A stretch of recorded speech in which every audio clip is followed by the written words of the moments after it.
बिस्मिल्लाहिर्रहमानिर्रहीम। अस्सलाम वालेकुम नाज़रीन, आप यूट्यूब चैनल देख रहे हैं। मैं इमरान खान हूँ। सबसे पहले मैं एक चीज़ आपके सामने दोबारा रख दूँ कि हमारी वीडियोस, हमारे चैनल्स, बहुत सारे जो लोग इख्तलाफी आवाज़ें हैं या वो सहाफ़ी जो इंडिपेंडेंट अपनी ओपिनियन देना चाहते हैं, उनको फायर वॉल का सामना है। कुछ पाकिस्तान के अंदर है, कुछ पाकिस्तान के बाहर है, और ये लंबे अरसे से हो रहा है और अब इसके अंदर बड़ी शिद्दत आ गई है। तो आपसे गुजारिश है कि अगर आप लोगों ने अभी तक VPN इंस्टॉल नहीं किए तो बहुत सारे VPN अवेलेबल हैं, जो फ्री VPNs आपको मिल जाते हैं बग़ैर किसी पैसे के। आप सिर्फ ऐप स्टोर के अंदर जाएं और फ्री VPN लिखें, आपको बहुत सारे खुलकर सामने आ जाएंगे। आप किसी एक को डाउनलोड कर लें और जब भी आप इंफॉर्मेशन लेना चाह रहे हों या वीलॉग देखना चाह रहे हों तो आप VPN को ऑन करें ताकि आप हमारी वीडियो देख सकें। दूसरा तरीका ये है कि सर्फिंग बहुत देर तक होती है, बहुत देर तक सर्चिंग होती रहती है हमारी जब वीडियोज़ आती हैं, तो उसमें आप थोड़ा वेट कर लें, तब भी ये वीडियो चल सकती है। लेकिन इसका बेहतरीन तरीका ये है कि जब भी आप वीडियो देखना चाहें आप VPN ऑन कर लें, वीडियो देख लें, उसके बाद बेशक आप VPN ऑफ कर लें। इस तरह आपको हमारी वीडियो देखने में आसानी के साथ मिल जाएगी। और जो एक कबाहत है, ये फायरवॉल, एक्चुअली ये बहुत सारे टेक्निकल तरीके हैं। ये फायरवॉल तो नाम से मशहूर है, लेकिन ये पूरा एक सिस्टम है जो काम कर रहा है। मैंने इसको स्टडी किया है और इसका तोड़ निकालने की हम कोशिश कर रहे हैं। लेकिन फ़िलहाल जो इसका अभी तक का अवेलेबल सबसे अच्छा सोर्स और तरीका है वो VPN का इस्तेमाल है। आप VPN डाउनलोड करें और आप हमारी वीडियोस देख सकते हैं। नादरीन, अब जो ऑपरेशन हुआ पाकिस्तान का भारत के ख़िलाफ़, एयरफोर्स को उसमें बड़ी कामयाबी मिली। उस ऑपरेशन में मरीम नवाज़ और नवाज़ शरीफ की टीम जो है वो सारी कामयाबी का सेहरा नवाज़ शरीफ के खाते में डाल रही है। वो कहते हैं जी ये सेहरा नवाज़ शरीफ के सर पे हमने बांधना है, जबकि शहबाज शरीफ साहब और उनके जो साथी हैं वो यही ऑपरेशन और इसका जो डिज़ाइन और इसका जो मंसूबा है वो हाफिज़ सैयद आसिम मुनीर साहब के खाते में डाल रहे हैं। देखें दोनों क्या कह रहे हैं, पहले ज़रा ये आप देख लें। शहबाज शरीफ साहब का पहले स्टेटमेंट है। शहबाज शरीफ साहब कहते हैं कि जिस तरीके से हाफिज़ सैयद आसिम मुनीर साहब ने इस जंग की प्लानिंग की है, मैं इसका ज़ाती तौर पर गवाह हूँ और मुझे इस पर फ़ख्र है। इस तरह शहबाज शरीफ साहब ने बड़ी शाबाश दी हाफिज़ आसिम मुनीर साहब को, और उनका ये क्लेम है कि ये आर्मी चीफ ने किया, जो ऑपरेशन किया उसकी प्लानिंग की है। जबकि मरीम नवाज़ की जो टीम है वो बार बार ये कहते हैं कि जो बुनियानुल मरसूस जो ऑपरेशन हुआ है पाक फ़ौज ने जो किया है, ये ऑपरेशन जो है मियां नवाज़ शरीफ साहब ने डिज़ाइन किया और वो उनके खाते में डाल देते हैं। हालांकि कुछ अर्सा पहले हमारी सदर पाकिस्तान जो साबिक हैं आरिफ अलवी साहब, उनसे मुलाकात हुई तो उन्होंने बताया कि जब जंग वाले हालात हो जाते हैं तो इमरान खान साहब के दौरे हुकूमत में ये बात डिस्कस हुई थी, और उस वक्त के जो joint chief of the staff थे उन्होंने ये बात, chief of the joint staff थे, उन्होंने ये बात बताई थी कि फिर आर्मी चीफ की रेलिवेंस से ज़्यादा जो रेलिवेंस है वो chief of the joint staff की हो जाती है, क्योंकि वो तमाम फोर्सेस के हेड हैं, चाहे वो बहरी फोर्सेस हैं, चाहे वो बरी फोर्सेस हैं, चाहे वो फ़ज़ाइया है, तो वो तमाम के हेड हैं। लिहाजा उनकी जो है तीनों मुसल्लह अफ़वाद के सरबराह की अहमियत ज़्यादा बढ़ जाती है। मेरे ख्याल में शरीफ ख़ानदान को आपस में पहले तय कर लेना चाहिए कि भारत को एक्चुअली शिकस्त किसने दी है, और ये जो पगड़ी है उन्होंने नवाज शरीफ के सर पे रखनी है या आसिम मुनीर साहब के सर के ऊपर ये पग रखनी है। एक ग्रुप कोशिश कर रहा है कि आसिम मुनीर साहब को फ़ायदा हो, जबकि दूसरा ग्रुप जो है वो कोशिश कर रहा है कि नवाज शरीफ की सियासत का जो मुर्दा घोड़ा है उसके अंदर जान डाली जा सके, ये वाला क्रेडिट दे कर। अब जनाब शहबाज शरीफ साहब ने एक बात और कही है, पहले ज़रा वो बात मैं आपको पढ़ के सुना दूँ। ये पसरूर में गए थे शहबाज शरीफ साहब, आर्मी चीफ साहब साथ खड़े हुए थे और शहबाज शरीफ साहब उनको हाथ लगा लगा के उन्होंने बार बार कहा कि मुझे इन पे फ़ख्र है, इन्होंने बड़ा काम किया है, जंग में इन्होंने बहुत प्लानिंग की है, मैं ज़ाती तौर पे इस बात का गवाह हूँ, मैं इनसे राब्ते में रहा हूँ, तो ये कामयाबी का सेहरा इनके सर जाता है, पूरे पाकिस्तान को इन पर फ़ख्र होना चाहिए। ये शहबाज शरीफ साहब ने बात की, आर्मी चीफ ने उनका वहाँ शुक्रिया भी अदा किया। लेकिन शहबाज शरीफ साहब ने कुछ ऐसा कहा जिसे सुनने के बाद मैं हैरान हो गया कि ये शहबाज शरीफ साहब कैसे ये बात कह सकते हैं। उन्होंने कहा पाकिस्तान ने भारत से 1971 की जंग का बदला ले लिया। इस जंग में, यानी बदला ले लिया इस जंग में, ये जो अब हुई है लड़ाई, इसमें पाकिस्तान ने 1971 की जंग का बदला भारत से ले लिया है और दुनिया को बताया कि पाकिस्तान की फ़ौज एक जरी फ़ौज है और दुनिया की कोई ताकत इसको शिकस्त तो दूर इसका बाल भी बिका नहीं कर सकती। शहबाज शरीफ साहब ने सियालकोट पसरूर में फ़ौज के अफसरान और जो जवान हैं उनसे ख़िताब किया आर्मी चीफ के साथ खड़े होकर। अब ज़रा आप इसमें यह देखें कि क्या वाकई आपने 1971 का बदला ले लिया है। 1971 में एक फुल फ्लैज जंग हुई थी जबकि ये एक फुल फ्लैज जंग नहीं थी, लेकिन एक बड़ी जंग छिड़ने का खतरा मौजूद था और हो सकता है कि ये एक फुल फ्लैज जंग में बदल जाती, खुदा ना खास्ता। लेकिन यहाँ एक तगड़ी लड़ाई हुई है जिसमें पाकिस्तान एयरफोर्स को अल्लाह रब्बुल इज़्ज़त ने कामयाबी दी है। 1971 की लड़ाई में हमारा आधा मुल्क टूट गया था। भारत से बदला तब होगा जब भारत का आधा मुल्क टूट जाएगा। यानी अगर आप 1971 का बदला लेने जा रहे हैं भारत से, तो आप बताइए कि आपने भारत की सरजमीन का कौन सा इंच हासिल किया या भारत से काट कर अलग कर दिया। एग्जैक्टली तमाम फोर्सेस उन्हीं जगहों पे खड़ी हैं जहां पहले खड़ी थी। देखें, मैं 71 से मुवाजना कर रहा हूं। ये कोई ना कहे कि मैं इस जंग को बुरा कह रहा हूं, ये कोई शरारत ना करे कि मैं ये कह रहा हूं कि ये जंग में पाकिस्तान कामयाब नहीं हुआ। नहीं, ये जो लड़ाई हुई है ये पाकिस्तान को अल्लाह ताला ने कामयाबी दी है, लेकिन इसका मवाजना एक गलत चीज से शहबाज शरीफ साहब कर रहे हैं, और वो है 1971। 1971 के अंदर आपको याद नहीं है, पाकिस्तान दो टुकड़े हो गया था, मशरकी पाकिस्तान पूरा का पूरा अलग हो गया था। तो आज भारत का कौन सा टुकड़ा कट के अलग हुआ? क्या साउथ इंडिया अलग हो गया? वो जो चिकन स्नैक है, क्या आज वो कट चुकी है? इंडिया दो हिस्सों में डिवाइड हो चुका है? नहीं हुआ। क्या कश्मीर फतह हो चुका है? नहीं हुआ। क्या भारत के नक्शे के अंदर कोई 1 इंच की तब्दीली आई? पाकिस्तान के नक्शे में भी नहीं आई, लेकिन भारत के नक्शे में कोई 1 इंच की तब्दीली आई? नहीं आई। पाकिस्तान का तो नक्शा बदल गया था ना 1971 में। तो ये शहबाज शरीफ साहब ने बोंगी मारी है, और यानी आपको अल्लाह ताला ने कामयाबी दी है, आप उसका मजाक ना बनाएं। 1971 के साथ इसका मवाजना नहीं किया जा सकता। हमारे 90,000 से जायद फौजी जो है वो कैदी बना लिए गए थे 1971 में। आप बताएं आपने कितने हजार कैदी आज के दिन में भारत के कैदी बनाए हैं? खबर तो एक दी थी, और वजीर दिफा ने दावा किया था कि दर्जनों भारतीय कैदी जो हैं वो हमारे कब्जे में आ गए हैं, भारतीय फौजियों को हमने कैदी बना लिया है। लेकिन बाद में फिर ख्वाजा आसिफ साहब मुकर गए, और फौज ने भी बताया कि जी हमने कोई कैदी नहीं बनाए। तो इक्का दुक्का वाक़यात तो होते हैं, लेकिन कोई इतने दर्जनों की तादाद में यूँ कैदी बनाए नहीं हमने। तो ये जो 90,000 कैदी पाकिस्तानी फ़ौज के बन गए थे 1971 में, ये भी तारीख का एक बहुत बड़ा सरेंडर था, और इसकी तारीख में मिसाल नहीं मिलती। तो ये हक़ाइक़ और तारीख को आप मसख़ ना करें सिर्फ अपने सियासी फ़ायदे के लिए, या अपनी जय जयकार के लिए, या अपनी बल्ले बल्ले करवाने के लिए। ये ज़्यादती है, ये नहीं करना चाहिए। उस वक्त याह्या खान और जुल्फ़िकार अली भुट्टो ने बड़ी ज़्यादती की थी पाकिस्तान के साथ, और उस वक्त एक जाली हुकूमत पाकिस्तान में बनाई गई थी। वैसे तो आज भी पाकिस्तान में एक जाली हुकूमत ही है, पाकिस्तान में तो जाली हुकूमत बनाने का सिलसिला हमेशा से ही जारी है, और आज भी वही चल रहा है। बहरहाल 1971 के साथ मवाजना करके शहबाज शरीफ साहब ने ज़्यादती की। यानी शरीफ ख़ानदान इतना बुखलाया हुआ है मौजूदा हालात में, या इतने परेशान है, अवाम के अंदर उनकी इतनी दुर्गत बन चुकी है कि अब वो बहाना ढूंढते हैं कि कहीं से कोई चीज़ मिले हम अपने खाते डाल लें। यानी मरीम नवाज़ और उनकी पूरी टीम, वो जो लोग हैं दरबारी, वो ये कहते हैं कि नवाज शरीफ है जिस आदमी ने इस जंग को पूरे को डिज़ाइन किया, उसने जंग के नक्शे बनाए, उसने जंग की प्लानिंग की, और उसने पाकिस्तान को फतह दिलाई। हालांकि नवाज शरीफ वो शख्स है जो अभी तक नरेंद्र मोदी का नाम लेने से डरता है। नवाज शरीफ वो शख्स है जो अभी तक नरेंद्र मोदी के बारे में एक लफ्ज़ भी बोलने से कतरा रहा है। नवाज शरीफ वो शख्स है जिसने आरएसएस की आइडियोलॉजी या भारत को बराह रास्त चैलेंज करने की बजाय इंतजार किया कि जंग खत्म कब होगी, उसका नतीजा क्या निकलेगा, जो नतीजा निकलेगा उसके मुताबिक मैं स्टेटमेंट दे दूंगा।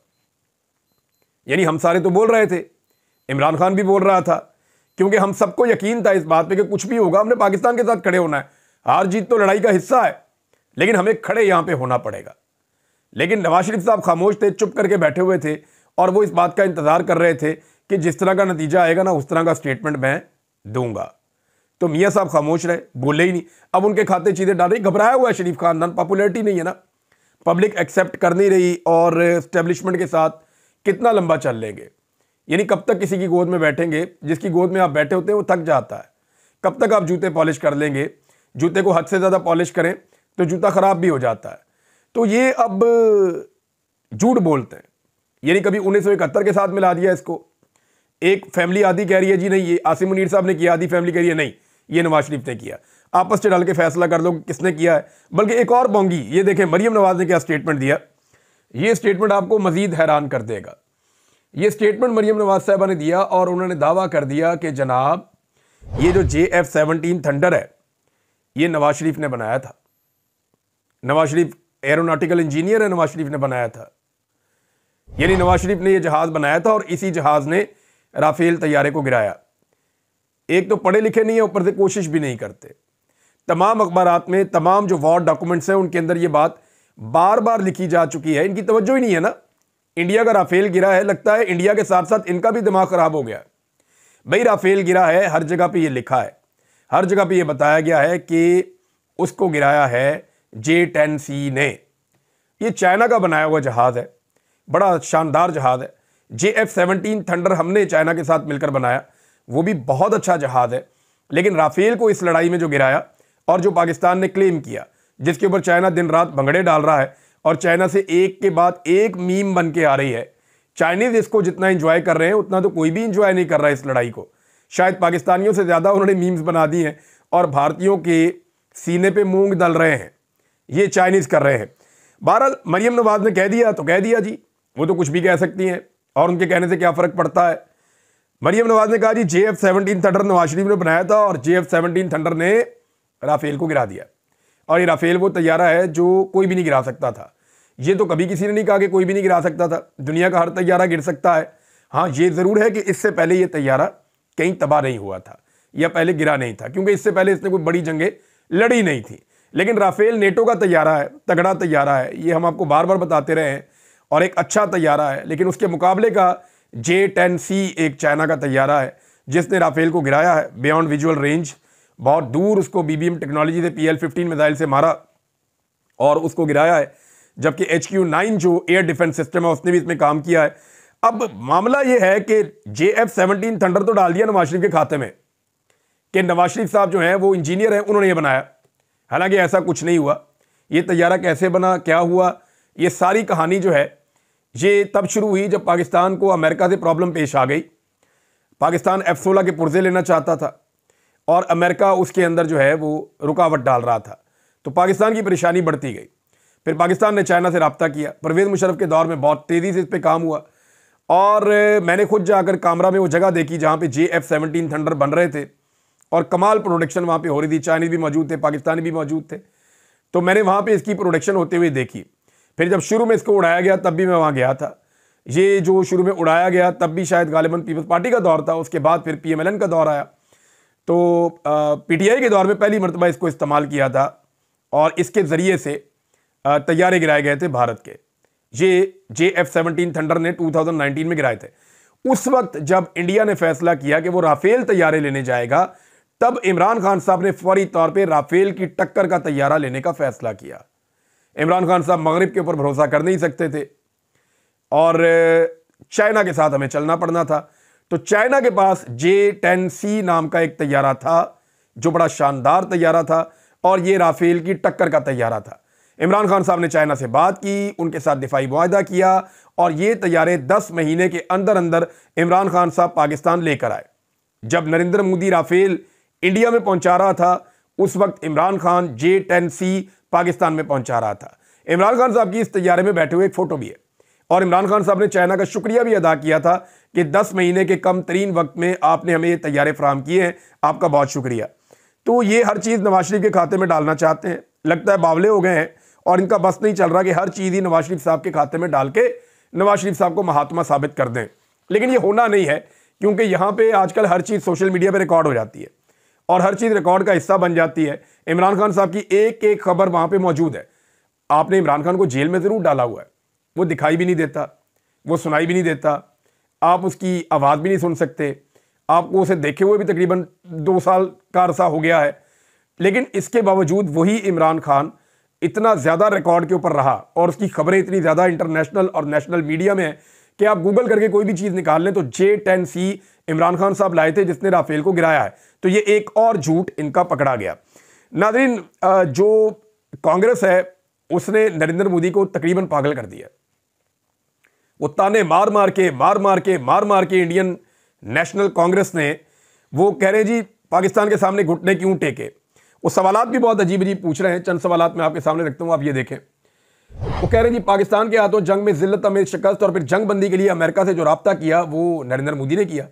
अब इस पे उनको आड़े हाथों लिया जा रहा है कांग्रेस की जानिब से और बुछाड़ की गई है सवालात की। पूछा गया कि पाकिस्तान के सामने घुटने क्यों टेके, यह भी पूछा गया कि ट्रंप ने जंगबंदी क्यों करवाई और कांग्रेस ने वज़ीर आज़म से पाक भारत कशीदगी पर भी जवाब तलब कर लिया।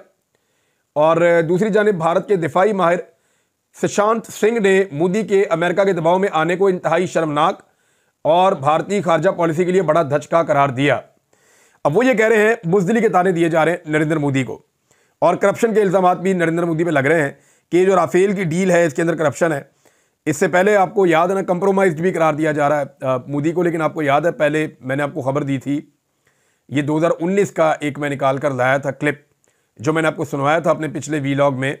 ये आप जरा एक दफा फिर सुने कि राहुल गांधी क्या कह रहा था। Prime minister has helped steal 30,000 crores from the defense forces। आपने देखा कि राहुल गांधी क्या कह रहा है। राहुल गांधी कह रहा है कि मेरी बात गौर से सुनो और मेरी बात को तवज्जो से सुनो। जो इंडिया का वजीर आजम है, उस वक्त वजीर आजम नरेंद्र मोदी था, इसने अनिल अंबानी को 30,000 करोड़ चोरी करके डिफेंस फोर्सेस का अनिल अंबानी को दिया है। चोरी करके डिफेंस फोर्सेस के पैसे में से चोरी करके 3,000 बात कर रहे हैं कि अनिल अंबानी को दिया है नरेंद्र मोदी ने। यह उस वक्त इल्जाम लगाया था राहुल गांधी ने, और अब यह मामला बहुत ज्यादा उठ गया है। पाकिस्तान में एपीसी क्यों नहीं हो सकी, इसके बारे में जुनैद सलीम साहब ने एक इंकशाफ किया, मैं आपके सामने रखता हूं। सीनियर जर्नलिस्ट हैं जुनैद सलीम साहब, और बहुत कम खबर निकाल के लाते हैं, लेकिन जब भी निकाल कर लाते हैं ना, बड़ी खबर निकाल के लाते हैं और पक्की खबर निकाल के लाते हैं। अब वो खबर निकाल के लाएंगे, पुराने जर्नलिस्ट हैं ना, तो वो पक्का काम करके आते हैं। उन्होंने जो खबर दी है, खबर के मुताबिक वो ये कह रहे हैं कि all parties conference Nawaz Sharif ने नहीं होने दी। यानी पाकिस्तान में ऑल पार्टीज कॉन्फ्रेंस की जरूरत थी, पीटीआई कह रही थी करवा लो, बाकी जमातें भी कह रही थी करवा लो, लेकिन मियां नवाज शरीफ ने ऑल पार्टीज कॉन्फ्रेंस नहीं होने दी। और आपको याद है, जब जाफर एक्सप्रेस का सानिया हुआ था, जब पूरी की पूरी एक ट्रेन को यरगमाल बना लिया गया था, अभी हाल ही की बात है, आपको याद होगा, इतना खौफनाक पाकिस्तान की तारीख का बदतरीन दहशतगर्दी के हमलों में से एक हमला था। यानी जैसा कि एपीएस का हमला हुआ, जैसा कि जीएचक्यू के ऊपर हमला हुआ, ये उस नौयत का एक बड़ा हमला था जो जाफर एक्सप्रेस के ऊपर पूरी की पूरी ट्रेन यरगमाल बना ली दहशतगर्दों ने। अब इस पे भी एपीसी आनी थी, वो भी नहीं होने दी गई, वो भी होने नहीं दी गई। तो अब मियां नवाज शरीफ साहब ने ये एपीसी रोकी। जुनैद सलीम साहब इंकशाफ करते हैं कि नवाज शरीफ ने कहा कि ये पूरा मेला मुझे जलील करवाने के लिए सजाया जा रहा है। कि यानी ये जो एपीसी बुलवाई जा रही है ना, अब बुलवाई तो जा रही थी पाकिस्तान के लिए, बुलवाई तो जा रही थी पाकिस्तान के इकट्ठ के लिए, कौमी यकजहती के लिए, लेकिन नवाज शरीफ साहब आजकल ऐसी एहसास कमतरी में है कि उन्हें लगा कि ये पूरा का पूरा मेला मुझे जलील करवाने के लिए सजाया जा रहा है। इस मीटिंग का निशाना मैं हूंगा, मुझे गारंटी दी जाए पहले कि इस मीटिंग के दौरान मुझ पर एक जुमला भी नहीं कसा जाएगा। ये जनाब जुनैद सलीम साहब ने कहा, और उनकी ये खबर है कि ऑल पार्टीज कॉन्फ्रेंस सिर्फ नवाज शरीफ ने कैंसिल करवाई थी। उसका रीज़न ये था कि वो ये समझते थे कि नवाज शरीफ साहब की बहुत मट्टी पलीत होगी, क्योंकि नवाज शरीफ साहब मोदी का नाम ही नहीं लेते। लोगों ने कहना था नाम क्यों नहीं लेते, लोगों ने कहना था इसी मोदी को मियाँ साहब अपने घर में आप क्यों लेकर आए थे। लोगों ने कहना था कि मियाँ साहब आपने ही तो पींगे बढ़ाई हैं प्यार की, कभी आप साड़ियाँ भेजते हैं, कभी आप आम भेजते हैं, कभी आप कुछ और मंगाते हैं उनसे, कभी वो आपको गिफ्ट दे रहे हैं, कभी वो आप उनको गिफ्ट दे रहे हैं, और सोशल मीडिया के ऊपर आप और आपकी बेटी रज के लगा रहे हैं। तो ये आपने सिला दिया कौम को। बहरहाल मियाँ साहब को आइडिया था कि बड़ी बेइज्जती होगी, तो मियाँ साहब ने ये होने ही नहीं दिया। अब नाज़रीन, कुछ लोग इस वक्त दावे कर रहे हैं, और ये दावे इस्लामाबाद से आ रहे हैं। मैं अगर आपको क्लियर करके बता दूं कि दावे हैं क्या। दावा ये किया जा रहा है कि पाकिस्तान की मिलिट्री एस्टेब्लिशमेंट के अंदर सोच में कुछ तब्दीली आई है इस जंग के बाद, क्योंकि 3 साल के बाद पहली मरतबा उन्हें लगा कि अवाम उनके साथ खड़ी है, और उन्हें पहली मरतबा लगा कि अवाम ने उनका साथ दिया है। तो वो जो एक उनके अंदर था खलिश थी कि लोग हमें बहुत मारते हैं, लोग हमें बहुत जलील करते हैं। हालांकि जब आप ऐसे लोगों का साथ देंगे जो मुस्तरद शुदा चेहरे हैं, जब आप मैंडेट ही चोरी करवा देंगे, तो लोग क्यों खुश होंगे, लोग नाराज़ ही होंगे। तो अब एक सोच में तब्दीली आई है, और वहाँ पाकिस्तान तहरीक इंसाफ के हवाले से जो जुल्म सितम है उसे रोकने के ऊपर गौर हो रहा है। अब ये खबरें अलग अलग जगह से चल रही हैं, मैं इनकी तस्दीक नहीं कर सकता। हालांकि मुझे डायरेक्टली 2-3 लोगों ने फ़ोन करके कहा कि इमरान साहब, हम यकीन दिलाते हैं कि ये सिलसिले अब रुक जाएंगे, हम आपको यकीन दिलाते हैं कि जो जुल्म और बर्बरियत हुई है ये अब नहीं होगी। लेकिन इसके बावजूद मुझे यकीन नहीं है। जब मैं ये होता हुआ देखूंगा ना, जब मुझे नज़र आएगा कि जुल्म रुक गया है, तब मैं कहूँगा रुक गया। जब मुझे नज़र आएगा कि जबर रुक गया, फस्तायत रुक गई, तो रुक गई।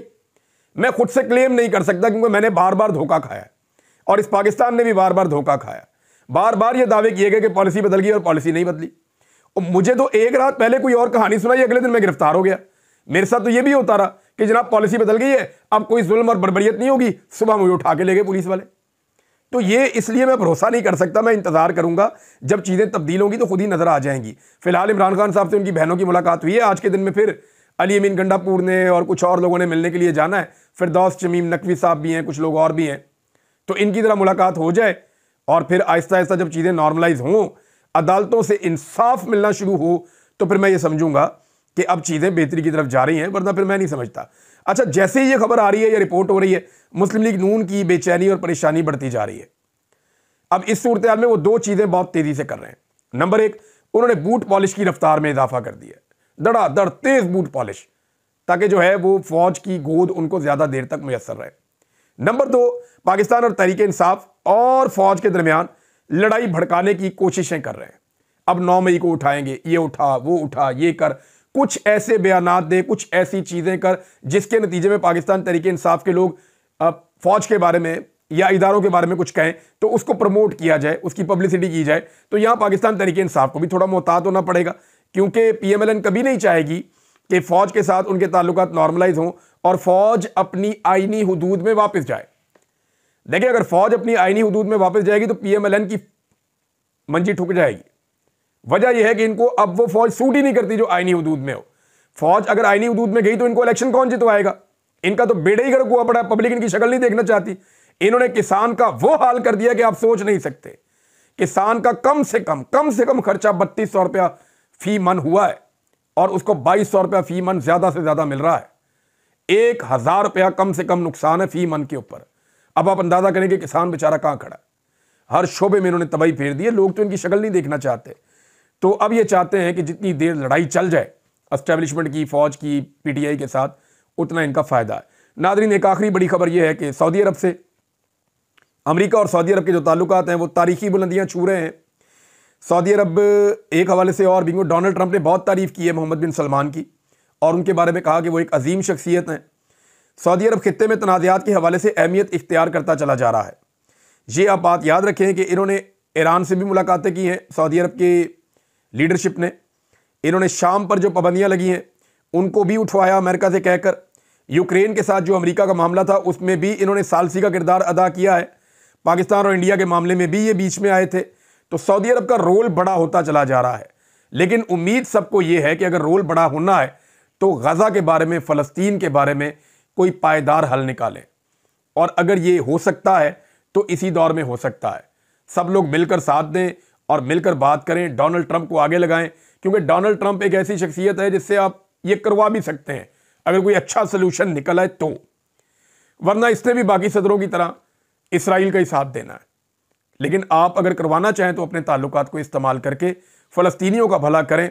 और अगर ये काम हो गया तो दुनिया के अंदर एक ख़ास तौर पे इस खित्ते में एक अमन कायम हो सकता है कि अगर कश्मीर और फ़लस्तीन का मसला हल हो जाता है तो। अब तक इतने, अपना ख्याल रखिएगा, अपने इस चैनल का भी। अल्लाह हाफ़िज़।